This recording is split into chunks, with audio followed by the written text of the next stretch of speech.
expecting anything that day. It was just another quiet morning at home, the kind where the silence felt almost oppressive. My husband, Mark, had already left for work, and I had the house to myself. Normally, I'd find comfort in the solitude, a chance to breathe and collect my thoughts. But that day felt different. The air felt thick, like it was trying to tell me something. When the doorbell rang, it startled me. We weren't expecting any deliveries, and it was too early for visitors. I hesitated momentarily, debating whether to ignore it, but curiosity got the better of me. I walked to the door, the wooden floorboards creaking under my feet as I went. I peeked through the peephole and saw nothing but a package, a small, nondescript box sitting innocuously on the doormat. I opened the door, and there it was, a plain cardboard box with a simple logo on the side, a baby blue circle with an S in the center. The logo caught my eye, making me pause momentarily, but I quickly dismissed any lingering thoughts. I leaned down and picked it up, surprised by how heavy it was. My hands trembled slightly as I carried it inside, closing the door behind me. Setting the box down on the kitchen table, I stared at it, a growing unease gnawing at the pit of my stomach. Who sent this? Why was it here? I shook off the unease and reached for the box cutter in the drawer. The blade sliced through the tape with a soft, satisfying sound, and I opened the flaps, expecting to find what? I didn't know. As soon as the box opened, a sound erupted from within, piercing, gut-wrenching cry, like that of a newborn baby. It filled the room, the sound bouncing off the walls, echoing in my ears. My heart leaped into my throat, and I stumbled backward, tripping over my own feet and falling onto the cold, hard floor. For a moment, I was too shocked to move. I lay there, staring at the box on the table as the cries continued, relentless and unyielding. It was as if the sound had been trapped inside, waiting for someone to release it. I pushed myself up, my breath coming in shallow, ragged gasps. My hands shook so badly that I had to grip the table's edge to steady myself. Slowly, as if in a trance, I approached the box again. The cries grew louder with each step, filling my head and drowning out all rational thought. I leaned over the box and peered inside. There, nestled in a bed of soft white cloth, was a tiny, writhing infant. Its face was contorted in a fit of rage, its little fists clenched tightly as it screamed. My mind struggled to make sense of what I was seeing. This was impossible. There was no way a living, breathing baby could have been delivered in a package like this. I must be dreaming, I thought, or hallucinating. I fumbled for my phone, my fingers barely able to swipe the screen as I dialed Mark's number. The baby's cries grew louder and more desperate, as if sensing my panic. Finally, after what felt like an eternity, Mark answered. "Hey, babe, what's up?" His voice was calm, utterly unaware of the nightmare unfolding in our kitchen. As soon as his voice reached my ears, the crying stopped. The silence was so sudden and absolute that it was as if someone had pressed a mute button on reality. I froze, the phone still pressed to my ear, my eyes locked on the box. "Are you there?" Mark's voice broke through the silence, concern lacing his words. I stammered, my voice trembling. "Mark, there's something here. A package? And a baby." "A baby? What are you talking about?" I couldn't find the words to explain. How could I? I wasn't even sure what had just happened. I slowly approached the box again, my heart pounding in my chest. The baby was still there, alive but eerily quiet, its eyes wide open as if it were staring right at me, unblinking. "I don't understand," I whispered, more to myself than Mark. "It was crying. I swear it was crying." "Babe, you're not making any sense. Do you want me to come home?" I couldn't tear my eyes away from the box, from the tiny figure inside. "Yes," I finally managed to say. "Please come home." "Okay, I'll be there as soon as I can. Just try to stay calm, okay?" I nodded, even though he couldn't see me. Okay, just hurry. The heavy and suffocating silence pressed in on me as soon as I ended the call. The quiet was almost unbearable for a moment, but without warning, the crying started again. The same piercing, gut-wrenching wail that had filled the room earlier now echoed through the house once more. My heart pounded in my chest as panic took hold of me. I was frantic, pacing the kitchen, trying to make sense of what was happening, but the crying was relentless. It didn't stop, not even for a second. I felt like I was losing my mind. Minutes passed, though they felt like hours, and the cries never wavered. I couldn't take it any longer. I had to do something, anything. With trembling hands, I forced myself to walk back to the box. The cries grew louder as I approached, each step heavier than the last. I stopped before the box, staring at the tiny, screaming infant inside. Its face was twisted in anguish, its eyes squeezed shut as it wailed. I stood there, frozen, helpless, unsure of what to do next. I couldn't take it anymore. The cries pierced through my skull like a relentless drill, echoing in every corner of my mind. I had tried everything to block it out, covered my ears, hummed to myself, even screamed into the silence of the house, but nothing worked. The baby's wails just grew louder and more desperate, and I felt like I was teetering on the edge of madness. Finally, unable to bear it any longer, I ran upstairs and threw myself into the closet, slamming the door behind me. The darkness wrapped around me like a blanket, and I sank to the floor, curling up in the fetal position. The cries were still there but muffled now, distant. I pressed my hands over my ears and began to sob, the sound of my own despair mingling with the muffled wails. I don't know how long I stayed there, huddled in the darkness, my body shaking with sobs. Time seemed to blur, each minute stretching into eternity. The crying never stopped, never lessened, just droned on and on like a nightmare that wouldn't end. And then suddenly it did. The silence was so abrupt and complete that I didn't even realize it at first. It was only when my own sobs quieted that I noticed the absence of the baby's cries. I froze, my breath hitching in my throat, and slowly, cautiously, I lifted my head. What had happened?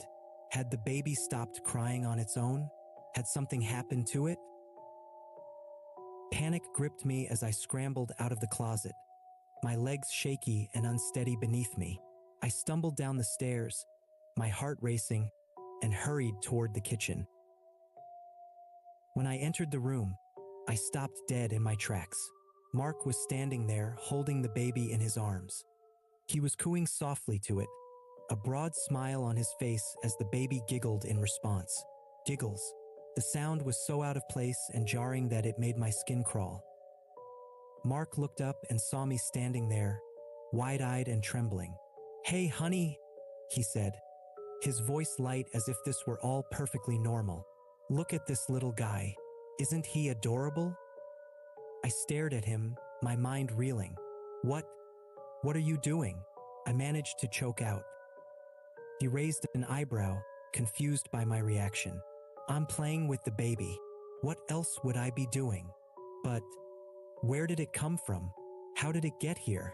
My voice was shaking as I tried to make sense of the situation. "Mark, this baby was in a box. It was crying, and then it stopped." Mark's expression softened as he realized how distressed I was. He shifted the baby to one arm and walked over to me, placing a comforting hand on my shoulder. "I know it's weird, but maybe there's some explanation. I mean, we've got to figure out who this little guy belongs to." I looked at the baby, who was now gurgling happily in Mark's arms, completely content. "We need to call someone. We can't just keep him." Mark nodded. "Yeah, of course. We'll call CPS or the police." There was something in his voice, a softness I hadn't heard before. I could see it in his eyes, too, the way he looked at the baby, the way he held him. Mark had always been good with kids, but this was different. There was an instant bond between them, one that seemed to soothe both the baby and Mark himself. I'll make the call, I said, feeling a little more grounded now that Mark was home. I reached for my phone and dialed the number for Child Protective Services. By the time the CPS worker arrived at our home, the baby was asleep in Mark's arms, a tiny bundle of peace after what had felt like hours of relentless crying. I was still on edge, my nerves frayed, but Mark seemed at ease, as if holding the baby had grounded him in a way I couldn't quite understand. The CPS worker, Ms. Peterson, was professional but clearly exhausted. She had dark circles under her eyes, and her movements were brisk and efficient as she entered our home, taking in the situation with a quick, practiced glance. After introductions, Ms. Peterson sat with us in the living room, her clipboard balanced on her knee as she began asking questions. Mark answered most of them, explaining how we found the baby, the package, and everything that had happened since. I sat beside him, my hands clenched tightly in my lap, nodding along but feeling detached from the whole conversation, like I was watching it unfold from a distance. When Ms. Peterson finished her questions, she sighed and put her pen down, folding her hands over the clipboard. I appreciate you both being so forthcoming. This is a very unusual situation, and we're going to do everything we can to locate this baby's parents. But I need to be honest with you, we're currently overwhelmed with cases. It might take us a day or two to find the right placement for him. The words hit me like a punch to the gut. I knew what she was going to say next, and every part of me wanted to reject it. Ms. Peterson continued, "Would you be willing to keep the baby until we can make more permanent arrangements? We'll expedite the search for his biological parents, but we're stretched thin at the moment. I wouldn't ask if we had other options, but with the baby in good health and you both appearing capable, it might be best for him to stay here temporarily." I immediately shook my head. I don't think that's a good idea. We're not prepared for this. We don't have anything for a baby, and we don't even know where he came from. Mark looked at me, a mixture of surprise and disappointment crossing his face. "Come on, honey. It's just for a few days. We can handle it. Look how calm he is now, how comfortable he seems with us." "I know, but..." I hesitated, trying to find the words to express my fear, my uncertainty. "This isn't normal, Mark. A baby doesn't just show up like this. What if something's wrong?" Miss Peterson spoke up, her tone gentle. "I understand your concerns, truly, but I assure you, we're going to do everything in our power to resolve this quickly. In the meantime, the baby would be in a familiar environment with people who care for him." Mark turned back to me, his eyes pleading. "Please, just until they find his parents. I know it's weird, but he's just a baby. He needs someone to care for him right now, and we're here. We can do this together." I looked at the baby, now sleeping peacefully in Mark's arms, his tiny chest rising and falling with each soft breath. Something about the way Mark held him, the tenderness in his eyes, made me pause. I could see how much he wanted this, how much he needed this, even if it was just for a short while. My heart was pounding, every instinct screaming at me to say no, to keep our lives as simple as they had been before. But as I watched Mark with the baby, something inside me softened. Maybe it was the way the baby had stopped crying in his arms, or perhaps it was the way Mark was looking at me, desperate for me to understand. "Okay," I whispered, barely able to believe I was agreeing. "But just until they find his parents." Mark's face lit up with relief, and he smiled at me, gratitude shining in his eyes. "Thank you. I promise it's going to be okay." Miss Peterson looked between the two of us and nodded, making a note on her clipboard. "Thank you both. I'll make sure to keep in close contact with you, and we'll be checking in tomorrow. If anything changes or if you need anything, don't hesitate to call." After she left, the house was quiet again. The baby slept soundly in a makeshift crib we'd put together from pillows and blankets on the couch, and Mark sat beside him, watching him with a look of contentment I hadn't seen in a long time. I stood by the doorway, feeling the weight of the decision we'd just made pressing down on me. I didn't know what the next few days would bring, but I knew our lives had just taken a turn I hadn't expected. and despite Mark's reassurances, I couldn't shake the feeling that things were about to get even more complicated. We lay on the living room floor, side by side, on a makeshift bed of blankets and pillows, close enough to the couch to keep an eye on the baby. The house was quiet, the only sound the soft breathing of the tiny boy who had turned our lives upside down in hours. Mark was already drifting off to sleep, his arm resting lightly against mine, but I couldn't close my eyes. I stared at the ceiling, my mind whirling with thoughts and emotions. This morning, everything had been regular and predictable. I planned to spend the day running errands and maybe catching up on some reading. The last thing I expected was to be lying on the floor of our living room, watching over a baby who had arrived on our doorstep in a mysterious package. I turned my head slightly to look at Mark. He seemed so peaceful and content, as if having the baby here had filled some void in his life. I wanted to feel that same calm and believe that everything would be okay, but no matter how hard I tried, I couldn't shake the unease that gnawed at me. My thoughts drifted back to the day's events, replaying them in my mind. The strange logo on the box, the piercing cries that had erupted as soon as I opened it, the overwhelming panic I'd felt when I first saw the baby. It was all so surreal, like a nightmare I couldn't wake up from. But as I lay there, staring into the darkness, I wondered if there was some deeper meaning to all of this. Maybe, just maybe, this baby was a blessing in disguise. A gift from God sent to us in the most unexpected way. After all, Mark and I had never seriously discussed having children, but perhaps this was fate stepping in, giving us something we didn't even know we needed. I thought about the way Mark had cradled the baby in his arms, the way the child had stopped crying as soon as he held him. It was as if they were meant to be together, as if this little boy had brought out a side of Mark I hadn't seen in a long time. Could it really be that simple?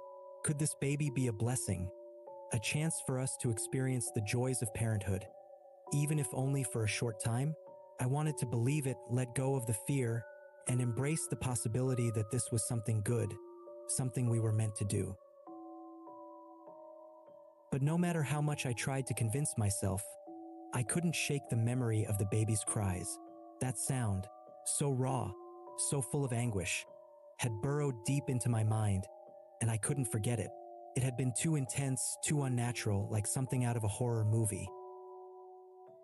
I closed my eyes, willing myself to let go of the anxiety that had taken hold of me.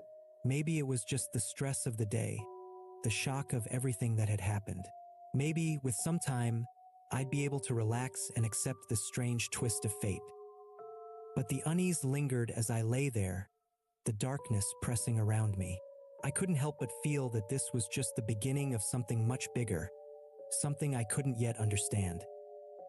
I reached out and took Mark's hand, holding on to him as if he were the only thing keeping me grounded in reality. He stirred slightly, gently squeezing my hand, but didn't wake up. His presence was comforting, a reminder that I wasn't alone. Even so, as the night stretched on and the baby slept soundly in his makeshift crib, I knew that sleep wouldn't come easily for me. The unease, the fear, and the memory of those cries were all still there, lurking in the shadows, waiting for the next moment to pounce. And no matter how much I tried to push them away, they wouldn't let me forget. The following day, I woke up with a jolt, disoriented and groggy. For a moment, I couldn't remember where I was or why I was sleeping on the floor, but then it all came rushing back. The baby, the package, everything. I sat up quickly, my eyes darting around the room, searching for Mark. The space beside me was empty, the blankets rumpled but abandoned. My heart skipped a beat as I frantically scanned the room. Where was he? And where was the baby? I scrambled to my feet, my mind racing with possibilities, but then I caught sight of movement outside through the glass door. I exhaled a shaky breath as I saw Mark sitting on the old swing in our backyard, gently rocking back and forth with the baby cradled in his arms. Relief washed over me, and I pressed a hand to my chest, willing my heart to slow down. I watched them from the doorway for a moment, feeling a strange mix of emotions. The morning sunlight bathed them in a warm, golden glow, and for a second, it looked like a perfect picture. Mark, with his easy smile, holding the baby close as they swayed gently on the swing. I stepped outside, the cool morning air brushing against my skin, and walked toward them. As I got closer, I couldn't help but notice how natural Mark looked with the baby and how at ease he seemed. The sight of him like this, so tender and caring, tugged at something deep inside me. "Hey," I said softly as I approached, trying not to startle them. Mark looked up, his smile widening. "Good morning. We've been out here for a little while." He seemed to like the fresh air. I glanced down at the baby, who was awake but quiet, his tiny hand clutching Mark's shirt. There was something undeniably cute about the way they looked together, and despite my lingering unease, I felt my heart soften. Mark must have noticed the shift in my expression because he chuckled. "See, he's not so bad. I think he likes us." I managed a small smile. "Maybe you're right." For a moment, I allowed myself to entertain the idea that this could be okay, that maybe this strange turn of events wasn't as terrible as I'd feared. Maybe, in some bizarre way, this baby was meant to be here with us, at least for now. But then Mark broke the moment by glancing at his watch. "I just realized we're almost out of the formula CPS dropped off. I should run to the store and grab some more before we really need it." The thought of being alone with the baby made my stomach twist. I hadn't been prepared for this, and after everything that had happened the day before, I wasn't sure I could handle it. "Maybe we should go together," I suggested, trying to mask the anxiety in my voice. "We could take him with us." Mark shook his head, gently rocking the baby. "Nah, it's easier if one of us stays here. Plus, I think he could use a little more rest." "You'll be fine, honey. It's just for a little while." I hesitated, every part of me wanting to insist on going with him, but the calm confidence in his voice was hard to argue with. He seemed so sure, so at ease, that I found myself nodding reluctantly. "Okay," I said, sounding more confident than I felt. "But hurry back, okay?" Mark smiled and leaned over to kiss my forehead. "I will. Don't worry. Everything's going to be fine."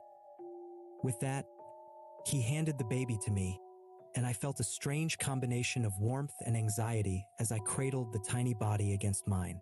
Mark gave me one last reassuring smile before heading inside to grab his keys. As the front door closed behind him, the house felt suddenly larger and emptier. I looked down at the baby in my arms, his big eyes blinking up at me, and tried to push away the unease that was starting to creep back in. "Okay, little guy," I murmured, more to myself than to him. "Let's just get through this, okay?" I sat down on the couch with the baby, rocking him gently in my arms. For a while, everything seemed normal. The baby was calm, quiet, even peaceful. I started to relax, letting myself believe that maybe this wouldn't be as difficult as I had feared. But then, out of nowhere, the baby started to fuss. His little face scrunched up, and he let out a few whimpers, his tiny hands clenching into fists. I rocked him a bit more, trying to soothe him, but the whimpers quickly escalated into full-on cries. "Shoo, it's okay," I whispered, bouncing him lightly on my knee. "It's okay, everything's fine." And then I heard it, a voice that made my blood cold. "It's okay, don't worry." The words were calm and reassuring, but they weren't mine. They were Mark's, spoken in his exact voice. I froze, my heart skipping a beat as I looked down at the baby, who was still crying, his eyes shut tight. Had I imagined it? Was it just in my head? But then, as I continued to rock him, it happened again. The baby's cries were interrupted by Mark's soft, soothing voice, even though he wasn't there. "It's okay. Don't worry," the baby repeated, mimicking Mark's voice perfectly. I nearly dropped him in shock, my heart pounding in my chest. This wasn't normal. This wasn't possible. Babies didn't mimic voices like that, especially not at this age. My hands trembled as I tried to calm the baby, but my mind was racing. I didn't understand what was happening, and the more I thought about it, the more frightened I became. A few minutes later, the baby finally quieted down, his cries subsiding into soft whimpers. I held him close, my heart still racing, and decided to take him upstairs to his crib. Maybe he just needed some sleep. Perhaps I was imagining things. As I placed him in the crib, something caught my eye. A movement, a flicker of something in the corner of the room. I glanced toward the mirror hanging on the wall and saw the baby's reflection. But it wasn't just a reflection. The baby in the mirror was smiling at me. A broad, unsettling smile that didn't match the expression on the actual baby's face. I blinked, my breath catching in my throat, and when I looked again, the reflection was back to normal, showing the baby lying quietly in the crib. I stepped back, my pulse pounding in my ears. What was going on? Was I losing my mind? I turned away from the mirror, not wanting to look at it any longer, and headed back downstairs, feeling more unsettled than ever. As I made my way to the kitchen, I heard something that stopped me in my tracks. Sarah. My name is spoken in a soft, familiar voice, Mark's. But Mark wasn't here. He had left for the store. I stood frozen, my heart thudding in my chest. The voice had come from the living room, where the baby was, but it couldn't have been him. It didn't make any sense. Slowly, I turned and walked back into the living room. The baby was in his crib, eyes wide open, staring at the ceiling. Sarah, the voice said again, just as soft and calm. I stared at the baby, my mind racing, trying to understand what I was hearing. But there was no explanation, no rational way to understand what was happening. I backed away, fear gripping me as I tried to process the impossible. The baby's eyes followed me, calm and steady, as if he were waiting for something. And that's when I heard the front door open. Mark was home. Relief flooded through me, and I practically ran to the door, desperate to tell him what had happened. But as I reached him, the words caught in my throat. How could I explain any of this? How could I make him understand? Mark smiled as he set the grocery bags on the counter, oblivious to the terror gripping me in his absence. Hey, everything okay? He asked, glancing at the baby. I opened my mouth to speak, but no words came out. Instead, I just nodded, trying to push the fear back down. I couldn't tell him, not yet, not until I knew what was really going on. That night, the house felt different, heavy, as if it were holding its breath, waiting for something to happen. Mark had picked up a cheap crib while he was out, and we had set it up in our bedroom so the baby could sleep nearby. The little crib looked so out of place, nestled in the corner of our room, a stark reminder of how much our lives had changed in just one day. I climbed into bed, exhausted but unable to shake the unease that had been gnawing at me since Mark had returned from the store. I kept replaying the strange events in my mind, the baby mimicking Mark's voice, the unsettling reflection in the mirror, and the way the baby had said my name in Mark's voice. It all felt too bizarre, too impossible to ignore. As I lay there, staring at the ceiling, I knew I needed to talk to Mark about it. I needed him to understand that something wasn't right. Mark, I began hesitantly, turning to face him. He was already in bed, lying on his back with one arm behind his head, his eyes fixed on the ceiling as if lost in thought. Yeah? He replied, his tone distant. I took a deep breath, trying to steady my nerves. Something weird happened while you were gone. He glanced at me briefly before looking back at the ceiling. What do you mean? The baby, it was like, it mimicked your voice, I explained, feeling ridiculous even as I said the words. And then, when I put him in the crib, I saw something strange in the mirror. His reflection was smiling at me, but only when I wasn't looking directly at it. And then I heard your voice say my name, even though you weren't here. I watched Mark's face for any sign that he understood that he believed me, but he sighed and shook his head slightly. Sarah, you've had a rough day. We both have. I think you're just tired and stressed out. It's been a lot to take in. I know, I said quickly, feeling a surge of frustration. But I'm not imagining things. It really happened, Mark. I don't know how to explain it, but it felt so real. Mark turned to look at me, his expression softening but still tinged with that dismissive calm. I get that this is all new and overwhelming, but you've got to relax. You're just on edge because of the situation. There's nothing to worry about. But, Sarah, he interrupted gently, you're just nervous. We've suddenly got a baby in our lives, and it's only natural to feel a bit out of sorts. But there's no need to scare yourself over things that aren't there. Let's just focus on what we need to do for him, okay? It was clear he wouldn't take me seriously, and that stung. I wanted to argue, to make him see that this was more than just nerves, but the look on his face, the calm, almost patronizing smile, made me stop. He wasn't even trying to hear me out. He was too focused on the baby, too caught up in the idea of taking care of this unexpected addition to our lives. I nodded slowly, biting back the words I wanted to say. Okay, I whispered, turning away from him and pulling the blanket to my chin. You're probably right. Of course I am, Mark said with a light chuckle as if the matter had been settled. We're going to be fine, Sarah. We've just got to take it one step at a time. I didn't respond, couldn't. The knot of anxiety in my chest only tightened as I lay there, my back to Mark, staring into the darkness. He fell asleep quickly, his breathing evening out in a matter of minutes, but I couldn't find the same peace. All I could think about were those strange moments, the mimicry, the reflection, the voice. No matter how much I tried to convince myself that it was all in my head, that it was just nerves like Mark said, the unease wouldn't leave me. I rolled over to glance at the crib.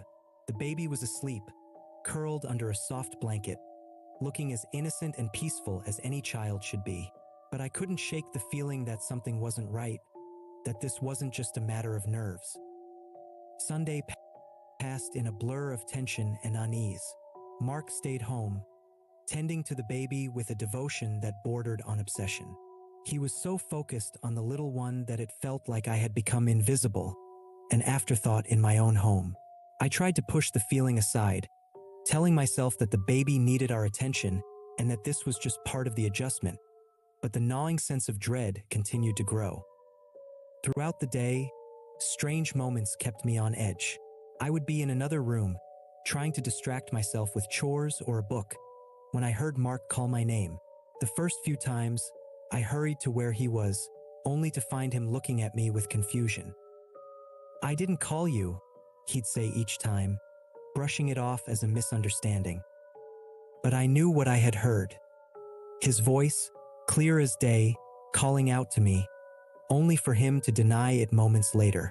It happened several times that day, each instance making my nerves stretch thinner and thinner. And each time it happened, I saw that same look in his eyes, the one that said he didn't quite believe me and thought I was just being paranoid. But it wasn't just the voice. It was the way Mark was so absorbed in the baby that it felt like there was no room left for anything else. He barely spoke to me, his attention entirely consumed by the tiny being that suddenly became the center of our world. I told myself it was necessary, that the baby needed care, but the isolation I felt was suffocating. I let it build up inside, a silent storm of anxiety and fear that I couldn't express. Not to Mark, who was already dismissing my concerns, and not to anyone else because who could possibly understand? The baby was innocent, I tried to tell myself. He was just a baby after all. But that night, as we lay in bed, the weight of what the next day would bring settled on me like a heavy blanket. Mark had to return to work, which meant I would be alone with the baby, all day. The thought made my chest tighten with panic.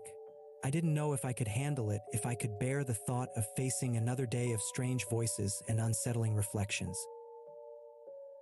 Mark had fallen asleep quickly, his breathing deep and steady beside me. I envied his ability to drift off, his mind clear and untroubled. But for me, sleep was an impossible dream. The anxiety churned in my gut, keeping me wide awake, my heart racing with every passing minute. Finally, I couldn't take it anymore. I sat up in bed, glancing over at the crib in the corner. The soft glow of the nightlight cast long shadows across the room, but it wasn't the shadows that caught my attention. It was the baby.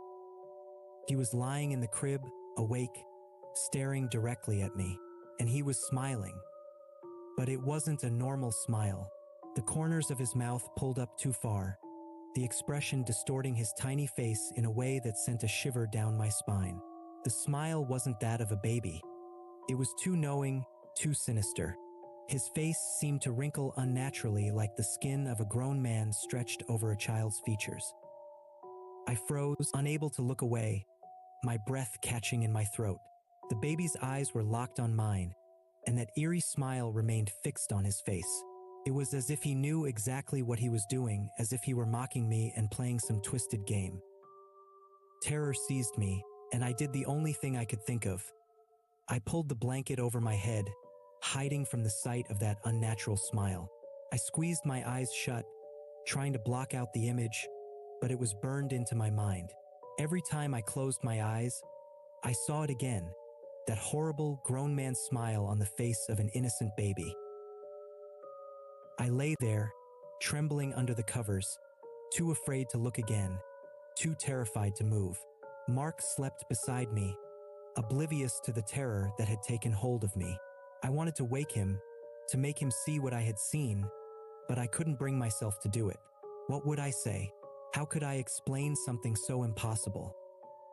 The hours dragged on, and I remained huddled under the blanket, wide awake, my mind replaying the baby's smile over and over again. Sleep was a distant, unattainable, as far from my grasp as the morning sun. And with each passing minute, the fear that gripped me tightened its hold, whispering that tomorrow would be even worse, that the baby's smile was only the beginning of something far more sinister. The following day arrived with an unsettling stillness, the weight of my sleepless night pressing heavily on my shoulders. Mark had already left for work, and as the front door clicked shut behind him, I felt a pang of anxiety tighten in my chest. I was alone with the baby. I forced myself to go through the motions, feeding, changing, trying to maintain some semblance of normalcy, but everything felt off like I was moving through a thick fog. The house, usually a place of comfort, now seemed cold and unfamiliar, as though the walls were watching me. As I held the baby, I couldn't shake the feeling of his eyes on me. He stared at me with an intensity that made my skin crawl, his gaze unwavering and unnerving. It wasn't the curious, innocent look of a baby exploring the world around him. No, this was different. His eyes bore into me as if he were silently judging, waiting for me to make a mistake. I tried to ignore it, but the weight of his gaze was suffocating. My mind began to spiral, doubt and self-reproach gnawing at me. Was I doing something wrong? Was I not good enough? The questions looped in my head, relentless and merciless, as the baby's eyes never left mine. I decided to take him into the living room, hoping the change of scenery might distract both of us. But as I settled him onto a blanket on the floor, a sound cut through the silence. Laughter. It started softly, a quiet giggle that grew louder and more distorted with each passing second. It was the baby, but the sound was all wrong. The laughter meant to be sweet and innocent, twisted into something mocking as if it were laughing at me rather than with me. It echoed through the room, bouncing off the walls and filling the space with a sinister energy. My chest tightened, and I struggled to keep my composure, but the laughter dug deep into my insecurities, amplifying every fear and every doubt. "Stop," I whispered, my voice trembling. "Please stop." But the baby continued to laugh, the sound warping into something almost inhuman. I clenched my fists trying to block it out, but it was useless. The laughter seemed to seep into my very soul, taunting me and reminding me of every failure and fear I'd ever had. Desperate to break free from the sound, I reached for the bottle of formula that Mark had brought home. I needed to feed the baby and focus on anything that might restore some sense of normalcy. But as I tried to feed him, the baby turned away, his mouth clamped shut in stubborn refusal. "Come on," I coaxed, trying to remain patient. "You need to eat." He wouldn't budge. His tiny face scrunched up in defiance, and the more I tried, the more he resisted. My frustration grew, mingling with the anxiety that had been building all morning. Finally, after what felt like an eternity, he relented, latching onto the bottle. I let myself relax for a moment, thinking the worst was over. But then he stopped, pulling away from the bottle, and before I could react, he spit up. Not the usual curdled milk, but something thick and dark, like tar. It oozed from his mouth, staining his bib and the blanket beneath him. I recoiled in horror, dropping the bottle as the black substance dripped from his lips. It wasn't normal. None of this was normal. My heart raced, my breath coming in shallow gasps as I stared at the mess on the blanket. What was happening? Was this some kind of sickness, or something worse? As I stood there, paralyzed by fear, the baby's gaze locked onto mine again. His eyes were filled with something dark, something malevolent. And then, in a voice that chilled me to the bone, he spoke. "You're such a failure." The words echoed in my ears, dripping with malice. But it wasn't just any voice, it was my voice. My own voice, twisted and distorted, came from the baby's tiny mouth. The sound sent a wave of nausea through me, and I stumbled back, my hand covering my mouth to stifle a scream. "You can't do anything right," the baby continued, his tone cruel, mocking. "You're not a good mother. You're not even fit to be here." The words cut through me like a knife, each one striking at my deepest fears, my most vulnerable insecurities. Couldn't breathe, couldn't think.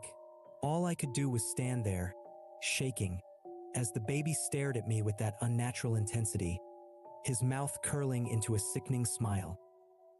"Look at you," the baby sneered, still using my voice. "Pathetic. You're going to fail him, just like you fail at everything else." "Stop," I whispered, tears welling in my eyes.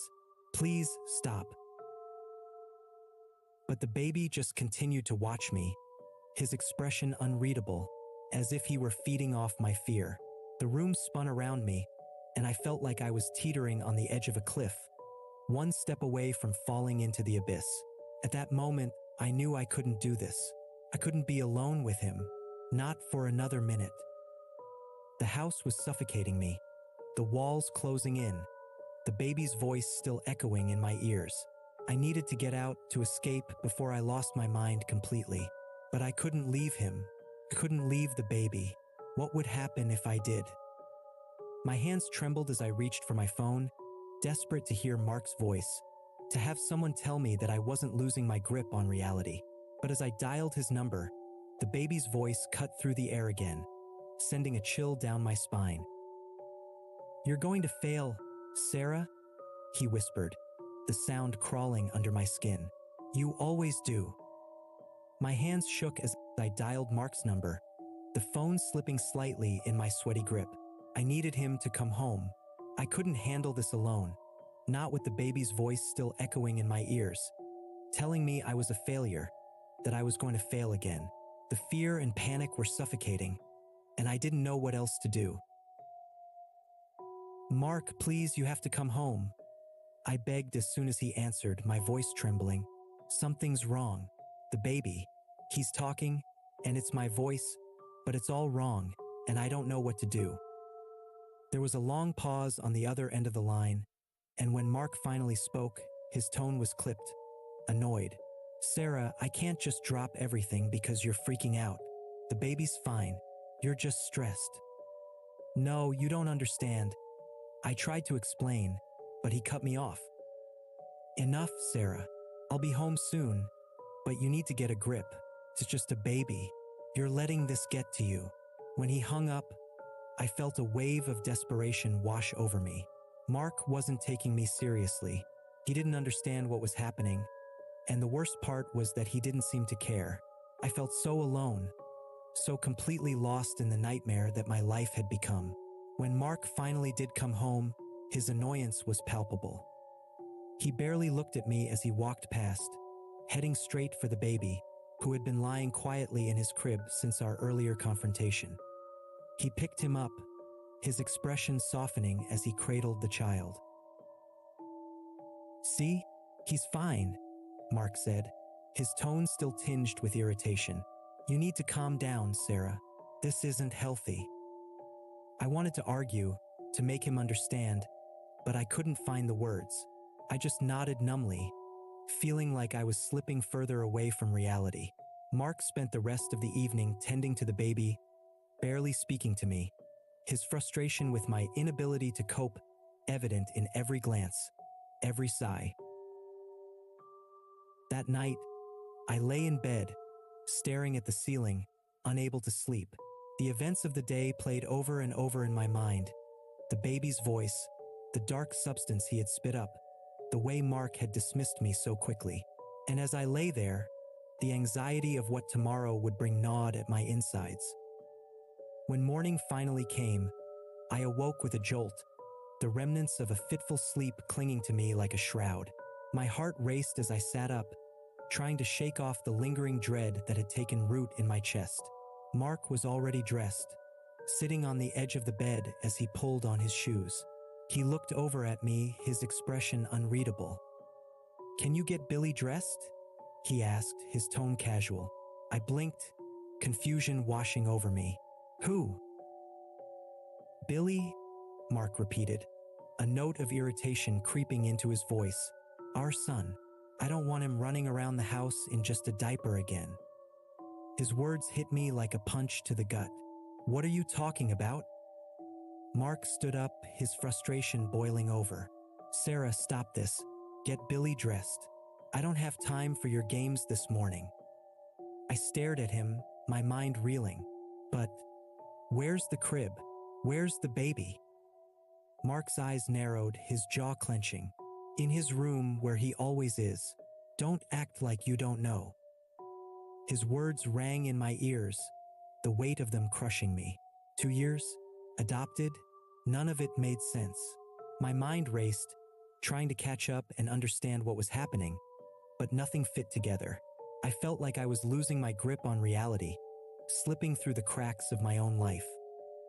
Mark, clearly fed up with my confusion, stormed out of the room, slamming the door behind him. I sat there in stunned silence, my heart pounding in my chest. How had I lost 2 years of my life? How could I not remember adopting a child and raising him for 2 years? My hands trembled as I pushed the covers back and climbed out of bed. I needed to see for myself, needed to know if this was real or just some twisted nightmare. Slowly, I made my way down the hall to the extra room, the one we had never used for anything other than storage. But as I approached the door, I noticed something was different. The door was ajar, and I could see a sliver of the room that I didn't recognize. I hesitated, my heart pounding in my chest, before pushing the door open. The room that had once been empty was now a fully furnished nursery, a strange mix of crib and toddler bed against one wall, colorful wallpaper with cartoon animals on another, and toys scattered across the floor. It was a child's room, filled with life, but none of it was familiar to me. And there, standing in the middle of the room, was a toddler. He looked about 3 years old, his dark hair falling in messy curls over his forehead, his big eyes staring up at me with that same unsettling intensity one had seen in the baby the day before. But this wasn't a baby anymore. How was this possible? I stumbled back, my mind screaming to run, but my feet felt glued to the floor. I couldn't take my eyes off the child. This boy who Mark claimed was our son, but whom I had never seen before. "Billy," I whispered, my voice shaking. The boy didn't respond. He just smiled at me, that same twisted smile that had haunted my dreams. His face wrinkled in a way that no child's should, like an old man's expression on a young face. Panic surged through me, and I turned and fled down the hallway, the sound of the boys' laughter following me like a dark cloud. I ran back to our bedroom, gasping for breath as I tried to understand what I had just seen. But when I reached the bed, I couldn't stop myself. I had to know more, and I had to understand what was happening to me. I turned and slowly returned to the child's room, my heart pounding in my ears. When I peeked around the corner into the room, it was empty. The boy was gone. Everything was still there, the toys, the crib, the bed, but he had vanished as if he had never been there. I stepped inside, my knees trembling as I took in the unfamiliar surroundings. This was supposed to be my son's room, where I had supposedly spent countless hours with him, but it felt like a stranger's home, like a memory that wasn't mine. I sat down on the edge of the bed, my hands covering my face as I tried to hold back the tears of frustration and fear. How could I have lost 2 years of my life? How could I not remember something as monumental as raising a child? But a chill ran down my spine as I sat there, lost in my thoughts. I slowly lowered my hands and glanced up, my breath catching in my throat. Billy was standing in the doorway, but this time he wasn't smiling. His expression was cold, and his eyes were filled with darkness that sent a shiver through my soul. And then, as if to remind me of the nightmare I was living, his lips curled into that same unnatural smile that seemed to stretch his face in ways it shouldn't. "Sarah," he whispered in my voice, twisted and distorted, just as before. The day had been one of the worst. I felt like I was losing my mind, trapped in a nightmare that refused to end. I had no one to turn to, no one except my parents. They had always been there for me through thick and thin, and I desperately needed their guidance. With trembling hands, I dialed their number, praying they could offer some explanation and comfort. My mother answered on the second ring, her voice warm and familiar. "Hi, sweetheart. How are you?" As soon as I heard her voice, the dam broke. I poured out everything about the baby, the strange events, the terrifying moments I couldn't explain. I told her how Billy had grown from a baby to a toddler overnight, how Mark acted like this was normal, and how I felt like I was slipping away. A long silence on the other end of the line only made my heart race faster. Then I heard my father's voice in the background, murmuring something I couldn't make out. "Dad," I asked, my voice trembling. "What's wrong?" My mother hesitated before answering. He's just stepping out for a moment, Sarah. There's something I need to tell you." My stomach dropped. "What is it?" Her voice was soft, almost soothing, but there was a gravity to her words that made my blood run cold. "Sarah, what you're going through, it's not the first time this has happened in our family." "What do you mean?" I whispered. My mother took a deep breath as if steeling herself. "When you were a baby, something very similar happened to us. We received a package one day just like you did, and inside was you." My mind reeled. "What are you talking about? You weren't born to us, Sarah. You were sent to us, just like Billy was sent to you." I could barely breathe, the world tilting around me as I struggled to process what she said. "But how? Why?" "We never found out why or who sent you," my mother continued. "But we decided early on that no matter what, we were going to love you as our own. We believed that by showing you unconditional love, whatever force had sent you would lose its power over our lives. And over time, the strange things that happened when you were a baby, they started to fade." I was silent, trying to piece together this impossible revelation. "So, you just loved me, and it all disappeared?" "Yes," she replied softly. "It wasn't easy. Sometimes I was scared when we didn't know if we were doing the right thing. But in the end, you became our daughter in every way that mattered. We were happy, Sarah. We were happy that we had you." I sat there, my mind racing, trying to grasp the enormity of what she was telling me. If what she said was true, then maybe, just maybe, there was a way out of this nightmare. Perhaps I could save Billy and, in doing so, save myself. "Thank you, Mom," I whispered, my voice thick with emotion. I don't know what to do, but I'll try." "I know you will," she said gently. "Just love him, Sarah. That's all you can do." The days that followed were some of the hardest of my life. Every instinct I had told me to run, to flee from the child who had turned my world upside down. But I couldn't. My mother's words echoed in my mind, a constant reminder of the choice I had to make. So I began to try. Slowly, hesitantly, I forced myself to care for Billy as if he were truly my son. I held him when he cried, played with him when he wanted attention, and spoke to him with as much warmth as I could muster. At first, it felt like a lie, like I was pretending to be someone I wasn't. But over time, something began to shift.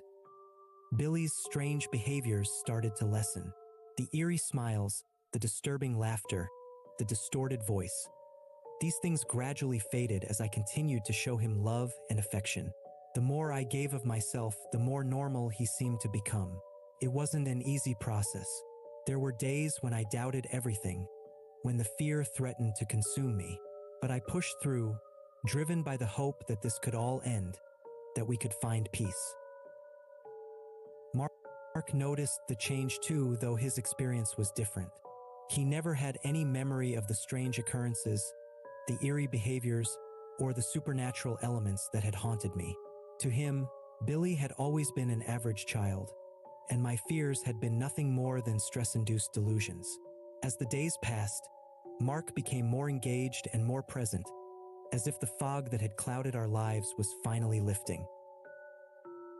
Years passed, and the house that had once felt like a prison began to feel like a home again.